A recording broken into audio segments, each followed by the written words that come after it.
Private is the information that's in your head that someone's got to pull out. Public is the information I can go if I go into a system. People are lazy and complacent, and it goes back to nothing changes if nothing changes. And we're so used to doing it a certain way, or we feel we have to do it this way. You can just add more and keep adding more and keep adding more and then confuse people, and then you lose people. And what if you simplify?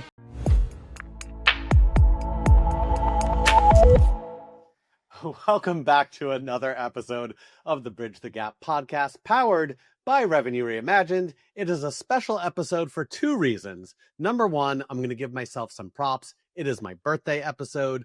Number two, there is no one else I would rather record with on my birthday than our guest today, who is Mike Simmons, founder of Catalyst and a strategic operator who helps business leaders make clear, purpose-driven decisions.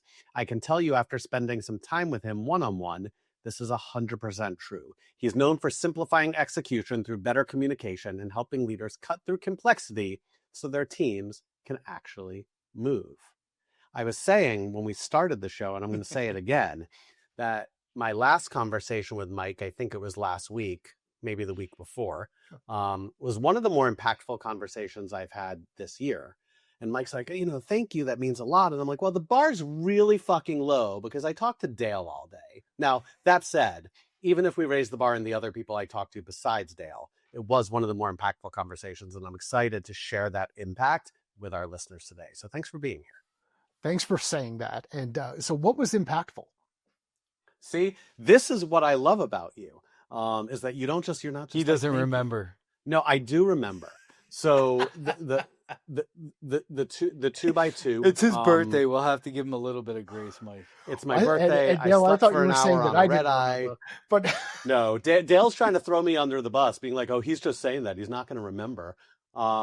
So my number one takeaway was the 2x2. High impact and do what you love. I literally still have it sitting on my desk, and it's something I think about as of everything that I do every single day. That's awesome. What do you? Did you really say that, Mike, or did you not say that and he just made that up? No, he That would be funny if I did it and he's just rolling with it, right? Yeah, sounds great, man. Why do you think people struggle with doing what they love or staying focused and getting the things done that bring them energy and have high impact? Like what gets in the way of that? I should have known this was going to be a podcast of us being interviewed, not you being interviewed. I love it. So I'm curious, Dale's thoughts. To me, I think people are lazy and complacent, and it goes back to nothing changes if nothing changes. And we're so used to doing it a certain way, or we feel we have to do it this way, or this is how we have to make money, or we're not willing to put in the time or effort to look at it from a different way. I think all of them.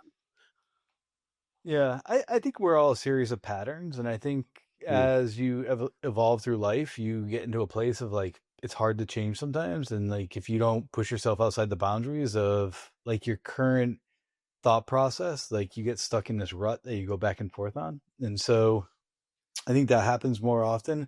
And then now what I think is happening is I think everyone believes there's some kind of easy button, like, oh, generative AI, or like this is going to happen. And like, I'm going to create some kind of workflow and it's going to make it much easier.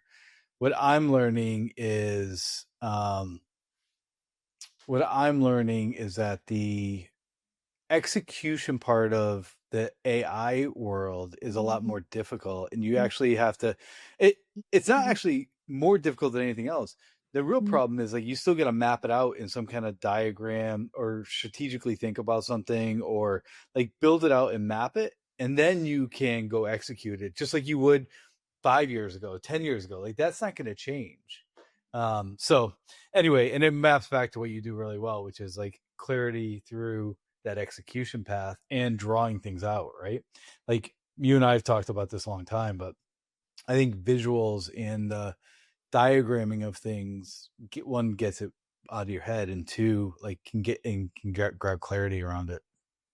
Yeah. So you guys both love whiteboarding and diagramming. It is admittedly one of my weaker areas. I'm not great at whiteboarding. I love it when Dale pulls out a whiteboard. I think y'all are both great at that. It's the mind mapping. Mike's better than me. He's phenomenal at it. I wish wish I was great at. What's your hang up with it? I don't know. I'm not really a visual learner. So that's probably part of it. That's not necessarily my learning style. I'm more of a, I listen, I take my own notes and whatnot, but I love the idea of it. I love a good lucid chart, like when I'm building something for a customer, but it's more for them than for me. Yeah. Well, I mean, and that's what this tool is for. It's for the people that are in the room to get engaged. It's not for me to go up there and just draw some shit up on the whiteboard and be like, hey, this is cool. And my penmanship peaked in second grade and all of that other kind of stuff. Like that's not what I'm trying to convey with this tool. What I'm trying to convey is everybody who's in the room, who's part of the conversation, whether it's in this virtual environment or it's in a physical environment, has a voice and has something to contribute. And the big challenge is that we as leaders typically get up in front of the room, think it's about us, and we start pontificating or going to slides, ask questions, don't give space for people to respond, and then wonder why everybody goes quiet. But as soon as somebody sees, their words up here, like, whiteboard, even if it's not written well and we know what it says, like it just now you're part of the conversation. Like you contributed to that. It's not me. And I think that to me, what I've realized a couple of different things over the last 10 years of operating the business. I missed retreats. I missed being together with teams. So then I joined masterminds to have that kind of experience. I missed the engagement of being able to hand a marker off to a client in a meeting and be able to do and build on the whiteboard together. Like I learned what the ZBB line is from Intel, being in a room with people at Intel while a customer success person and going back and forth with a marker.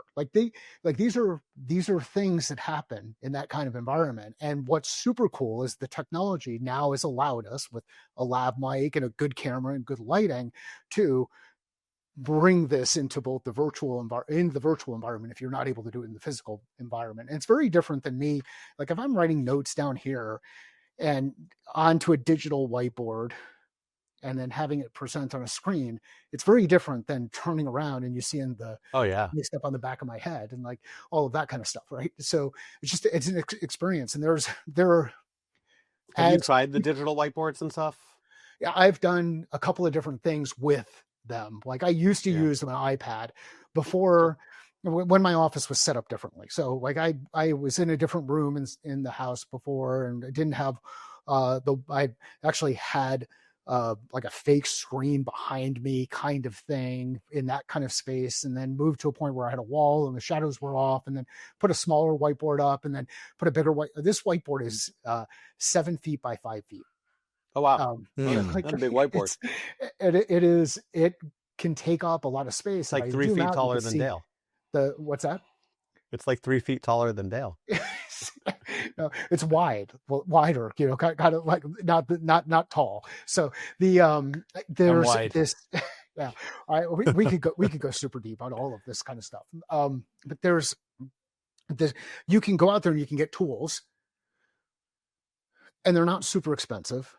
Yeah. And the impact is amazing if that's the kind of experience you want to create. So, I mean, one of the things, Adam, it's going to be really tough for you to enjoy and appreciate the whiteboard stuff if you don't have a whiteboard, in kind of the background. But if it's not something that gives you energy, then you partner with somebody else who gets energy out of doing that kind of work. You partner up with a Dale, and then now you and Dale can create some really cool things together. So, and that was the point of that whole energy versus impact 2x2, is you'll find people out there who get energy out of the things that suck the life out of you. The key is going out and finding them. 100%. I'm choking on something. Jeez. So Mike, let's dive in a little bit. I mean, this is an amazing conversation, but I'm so curious. But Dale wants to stick to his damn agenda, Mike. I love when people say this is an amazing conversation, but it's amazing, but thanks. I don't want to continue it. Well, but this actually brings into what you were just saying of clarity driving execution. Like this is not anything different, but it's like, how does that execute? How does like executing or that clarity drive the non complication of execution? Like, why did people want like move towards complexity when things can get simple and then they can just check them off the list? Like you see so many people make simple things complex. Why do people work for large organizations? I ask myself that every time I talk to someone who works for a large organization, as someone who started my career working for a public company. And what happens in public companies? You can get lost. You can hide. Yeah. Right? Yeah. Like, you can get lost, you can hide. So what happens in complexity? You can hide the real reason why we're not achieving results. Right. 100%. You can always come up with a different piece. That it's just like why Dale gives me some giant spreadsheet every time I ask him for something. You can just add more and keep adding more and keep adding more and then confuse people, and then you lose people. And what if you simplify and you have a really clear set of strategy and aligned tactics to achieve a result, and you do the work, the tactics, then you either realize that the work didn't work. The work didn't work. Yep. You did the work. Now you know the work didn't work, so it wasn't the right work. So now you can change. Or you didn't do the work because it wasn't all of these things. It wasn't this giant to-do list. Like, how many people have a giant to-do list? A lot. How many people add more to that to-do list? Every one of them. How many times have you ever added more to somebody's to-do list? Frequently. So like we keep adding more and more, and then we wonder, well, why aren't people getting the things done? Well, it's not because they don't want to get the thing done. It's because they're not really sure what they're working on, why they're working on it, how it aligns, and all of that kind of stuff. So by simplifying, then you can really hone in on the data and start making some decisions. Is it that I didn't do the work? Is it that I couldn't do the work? Is it that I did the work and I just didn't do it well? Is it that I did the work, I did it well, and the work didn't actually work? All of those things give us information to be able to refine our strategy and tactics to achieve to achieve the result that we were working toward, or realize, hey, you know what, maybe that result isn't what we really want. I did the work, but it didn't work. You know, it's, when you talk about the to-do list, so I'm anti-paper, generally speaking. But I do have a little notepad, and they're separate for every single client because that's my OCD. I've tried to move to iPad. I just can't. But it's the to-do list. He won't. I can't. He can't. He won't. I can't. I've tried. Have you tried an e-ink device? This is the pattern. Like, Dale, this is the Dale, pattern. Quiet. Dale, let the guest talk. Have you tried an e-ink device? Yeah, I tried a Remarkable. Remarkable. Yeah, cool. Yeah, didn't love it. Didn't love it. Okay. It's something. It's like my notes aren't linear. They don't, all make sense. And then when I'm done with the paper, I like to be able to rip it and trash it and scratch. I don't know. It's something about the physical pen. I don't know. Okay. It is what it is. Would you guys like me to turn this into a Dale and Adam therapy session? No. Or do we want to do a podcast? Like, we could do either one of those. Let's shift gears. So we'll stay on the same track a little, but we're talking about simplification. So when you work with a team, you want to go back to the outline. The agenda, okay, the outline, yes. Okay. What's the first thing you look at when a team says, Mike, we have an execution problem? Where do you start? Yeah, it depends, and the real answer is, like, I don't know where to start just yet on their side. So from a process perspective, my first thing that I do is I gather data, conduct research, basically go in there and ask questions and interview, and like an audit. Basically an audit, but an audit on private information, not public information. And the way that I distinguish private versus public is private is the information that's in your head that someone's got to pull out. Public is the information I can go if I go into a system, and sometimes the systems are bad and whatnot, but those systems could be internal versus external, with like all of that kind of stuff. Like data integrity is a real challenge. it's pretty simple to go in and figure that kind of stuff out. The first thing I want to understand is, hey, what are people thinking, doing, saying? So thinking, doing, saying, and how are they feeling, and where do the patterns start to disconnect? So it's information-based interviews, gather data, conduct research. Depending on scope, that's typically a minimum of 10 of those interviews. And the reason I want to do a minimum of 10 is if I've got people cherry pick people inside the organization, and I just happen to talk to the 3 people who all started around the same time and had the same kind of background and work in the same kind of market and do all of that kind of stuff, or all of the high performers, whatever it is, then I'm going to get limited data. So minimum of 10 interviews, gather data, conduct research. That's my first step. I love the private versus public. I almost, wonder, and we start everything with an audit. But I almost wonder the question of, all right, Mike, like we have these 175 questions we're going to go to, but I want to start and ask it broadly. Let's talk about what's in your head that I'm not going to find going into HubSpot or Salesforce or everything else. And not another, leave it blank and just let them have diarrhea at the mouth. Yeah. People buy from people. That's why companies who invest in meaningful connections win. The best part? Gifting doesn't have to be expensive to drive results. Just thoughtful. Sendoso's intelligent gifting platform is designed to boost personalized engagement throughout the entire sales process. Trust me, I led sales for a Sendoso competitor, and I can tell you, no one does gifting better than Sendoso. If you're looking for a proven way to win and retain more customers, visit sendoso.com. The one that works for me, and I think it's an interesting one, because they're going to be they're going to take a couple of different things from it. They're going to say, oh, okay, someone's going to go into the data, and someone's going to go look at some stuff, and someone's going to see all these things. The thing I ask, if we're talking about assessing a sales team, just as an example, sure, where the view is, look, I don't know that if I got the right people on the team, or I don't know if they're motivated, or if they give a crap, or if they don't know how to do their jobs, or whatever the thing is that they're doing. What I want to know is, from their perspective, what's their sales process? Just tell me, describe it. And I can throw it up on a whiteboard, and then I can ask them, what did I miss in the process? And after I have 10 conversations with people, how often do you think all 10 of them draw out the same sales process? Never. Right? Never. How many? How often do 2 of them the same thing, right? Yeah. And then, and it gets even better when you ask them the question about, okay, well, how do you define that stage? Like, what's your definition of that stage? And what ends up happening is you start to, it's a beginner's mind approach.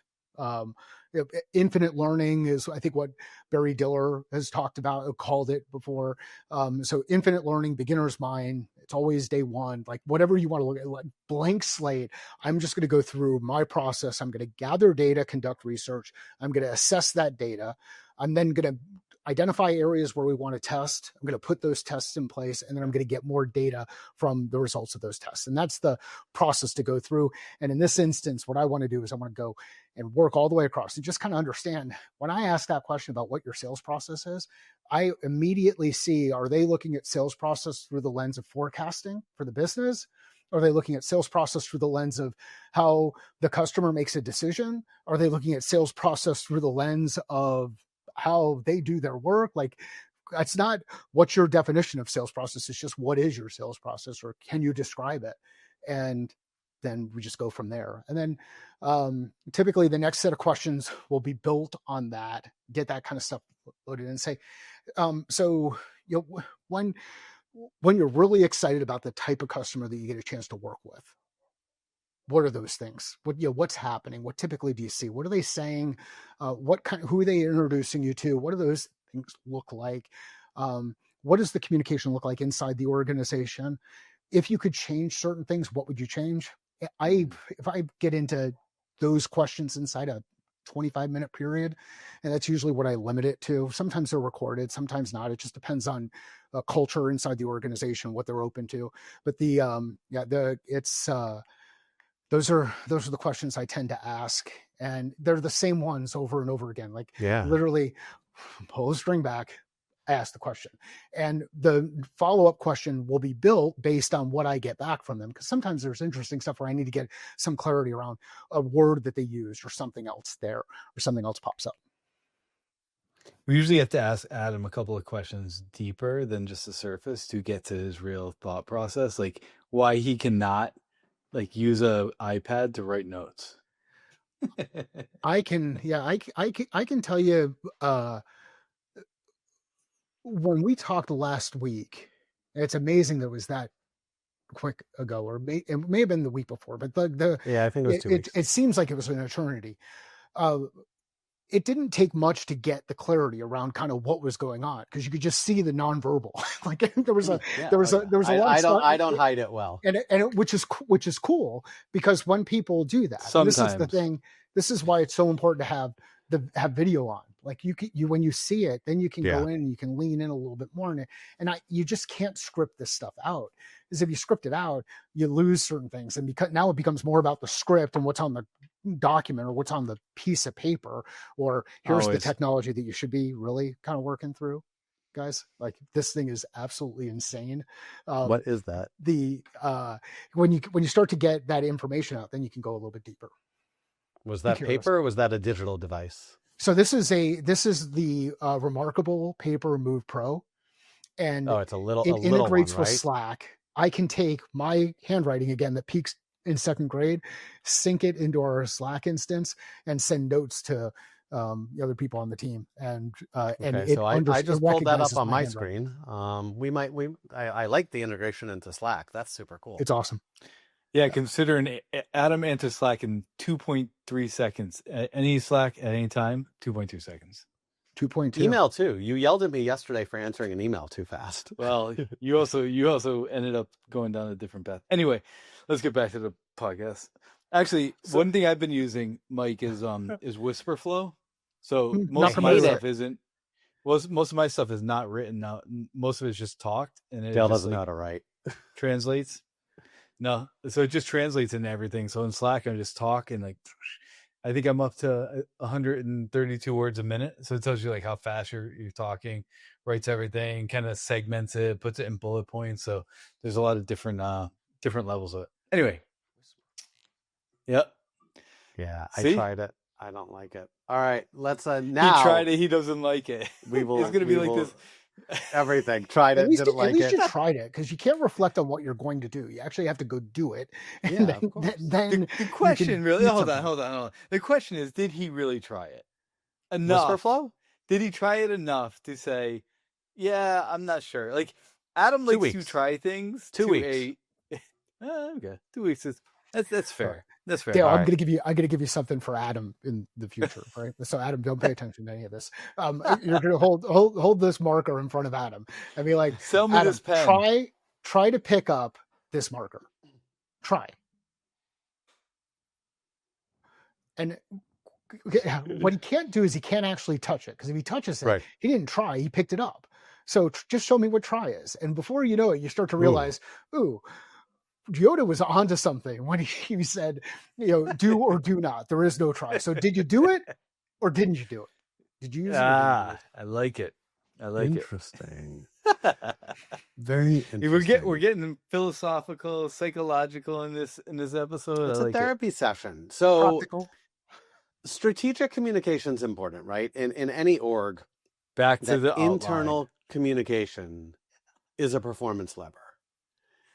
You've seen good communication. You've seen bad communication. We've all seen bad communication. On this episode.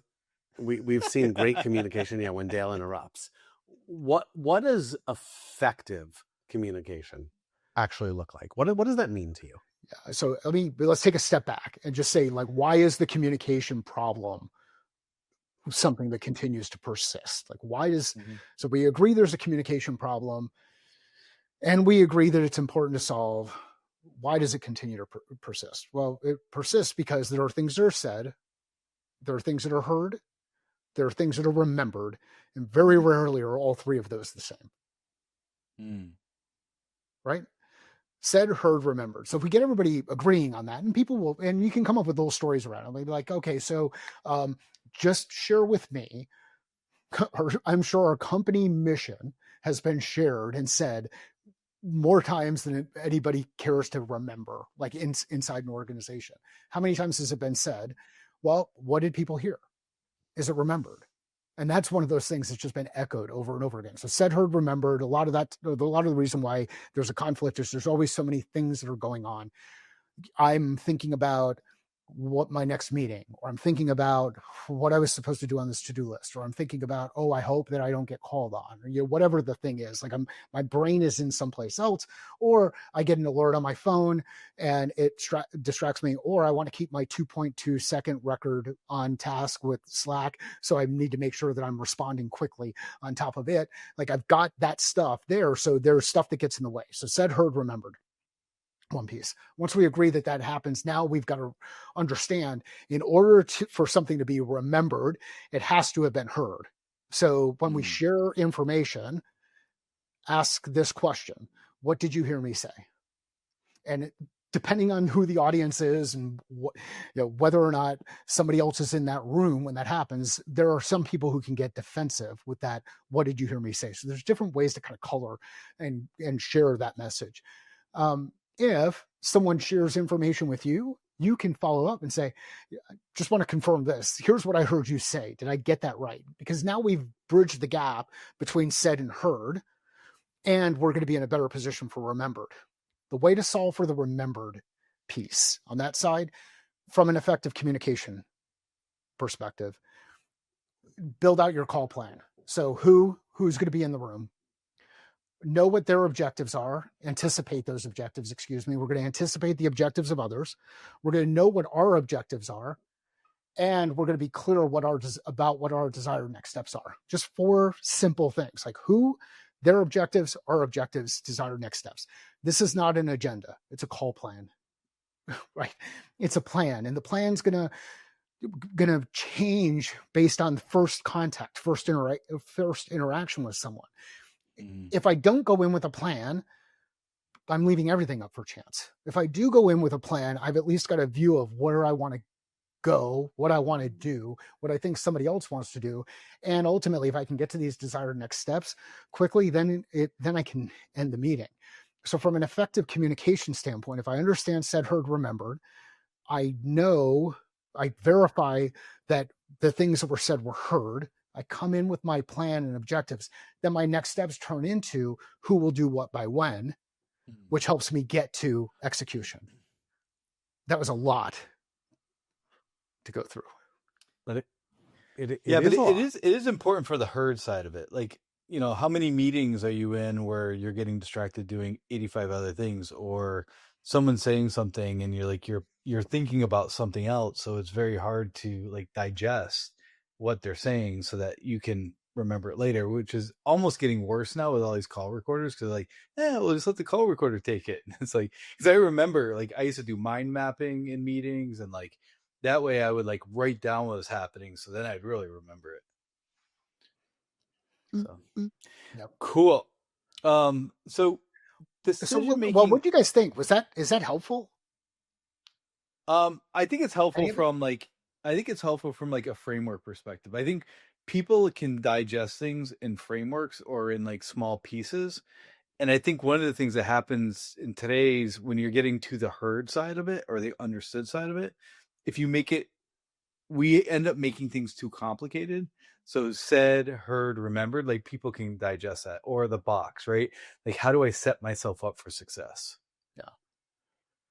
Yeah. Makes sense to me. Adam, what do you think? Yeah, he doesn't.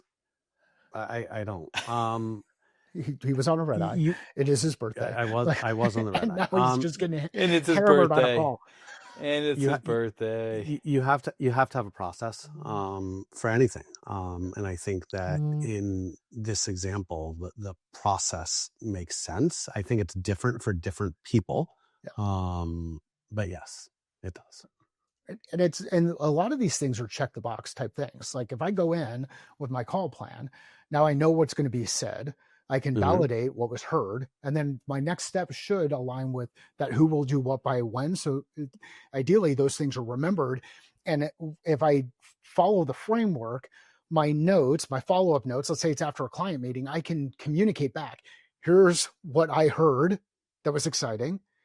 This is what we agreed to as far as next steps. Here are the people who own those next steps. And then that fits simply into your CRM from a notes perspective. And it all just kind of fits together. Like the work is integrated into workflow rather than something new that someone has to kind of keep track of. Yeah. And I wonder how much of that is going to get dispersed when we start getting into AI and like some of that data gets like that's thinking gets lost. But yeah, I think the frameworks are good, but we need to wrap up a little bit. So let's get into some rapid fire. Let's see how really rapid fire. Look at Adam. He's about to fall asleep. We gotta bring this. I'm not about to fall guy. asleep. I think it's funny that you're like, oh, I'm done talking to Mike. I gotta go. Seriously, like, hey, this was a great conversation, Hey, but let's wrap it up. There are things that we have to get to, man. We're on the clock. We're on the clock. Mike, you are my last. This is my last meeting of the day. I'm not. That on must the be clock, nice. But Dale that has must somewhere. Be nice. He doesn't work. Wow. Wow. Who? I'm not even gonna go there. Flew to California on a Monday. Home on a Tuesday. This was your signed own a contract fault. while I was there. This is your own fault, bro. Nice work. Okay. Good win. Yeah. Right. Hardest leadership lesson you've learned. Just like the hardest leadership lesson I learned. It's not about me. Adam. I like that. No, I like that. Okay. Mike, what's a communication mistake you still see everywhere? The assumption that communication actually happened. Like I said it out loud. Like back to what you just said. Yeah. I want to double click on that one a little bit because like expectations. I think expectations like screw up everything on the communication side. You're expecting something, doesn't end up happening. Yeah. Or you're not clear. You're not clear with someone around what your expectations are. Like, hey, if you have an expectation, just share it. and if someone's nonverbal reaction is, hey, you're a dick for sharing it that way, then okay, don't share it that same way the next time. Right? Use your feedback loops to go through and say, maybe we do this a little bit differently next time, or respond like a human being and say, it looks like that didn't come across the way I'd intended. And that's typically when I'll ask that question. Hey, what did you hear me say? I love that. One thing leaders should do daily to stay aligned besides whiteboarding. My mindset around leadership is this, and this is providing the color and the context on it. First, mindset definition, attitude, belief, clarity of definition. That's how I look at mindset. That's my definition of mindset. Attitude, belief, clarity, definition. A, B, C, D. My mindset when it comes to leadership, leaders build leaders. Leadership starts with self, and leadership is how we move forward. The one thing that we do, build leaders. If we're not out there building leaders, then I don't know what you're doing. I don't know how you even describe yourself as a leader.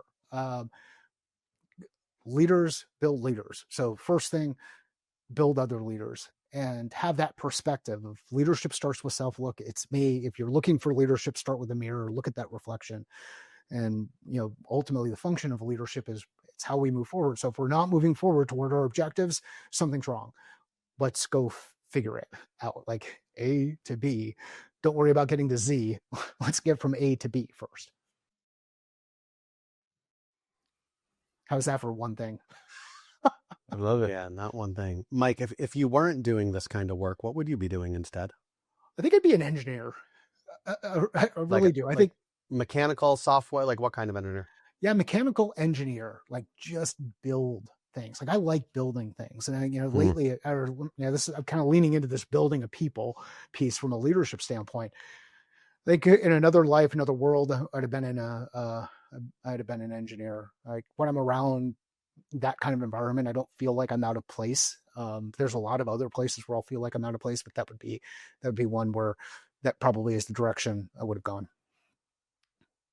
Final one, all right, man. Dale, ask your last one. Dream vacation destination. Dream vacation destination. So before we hit the mics live or started recording, we were talking about settling down on vacation, like being able to detach. And I am one of those people who had a really hard time detaching during vacation. I still do, because I do work that I love and that I appreciate and is meaningful. So what we did is we went on a cruise for the first time, and I was too cheap to pay for Wi-Fi. I'm just not going to pay extra money for, and this was before I even worried about whether or not it was secure.